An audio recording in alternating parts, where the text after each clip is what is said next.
Tous les matins, depuis plusieurs semaines, Hervé Beuz parcourt ce chemin en pleine campagne de Saintonge. Il a quitté la Martinique à l'invitation des Lapidiales, une association qui accueille des sculpteurs du monde entier. Son espace de création est au milieu des arbres. C'est la première fois que l'artiste sculpte du calcaire. C'est une pierre très fine et qui permet d'avoir des textures pratiquement comme une peau.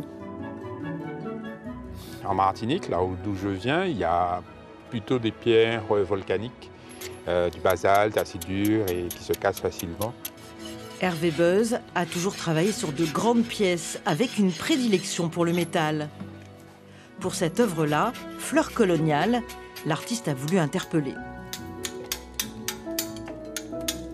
Souvent, on a une vision erronée des Antilles. Bon, le fait qu'il y a l'éloignement, mais il y a aussi peut-être tous les éléments de l'histoire ne sont pas présentés, révélés au niveau national.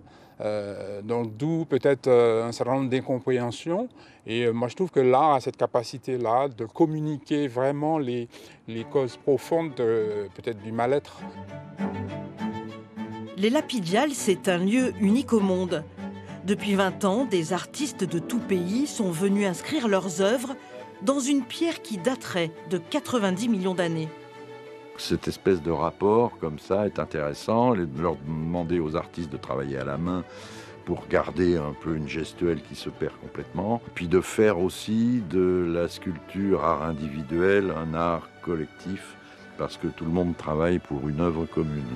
Cette œuvre commune, c'est une galaxie de pierres levées, à laquelle participent Hervé Beuz, mais aussi François Piquet, tout droit venu de Guadeloupe. Qu'est-ce que t'en penses, ça te plaît alors?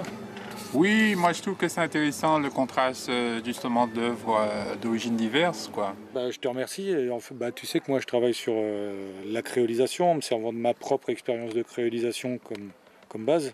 Et comment en fait les Antilles et une société créolisée modifient mes points de vue sur le monde. Les deux artistes ne sont pas prêts d'oublier cette résidence au Lapidiales, dans ce lieu si surprenant. C'est particulier de voir des sculptures comme ça, même la roche, c'est très impressionnant, vu aussi la taille qui me paraît intéressante.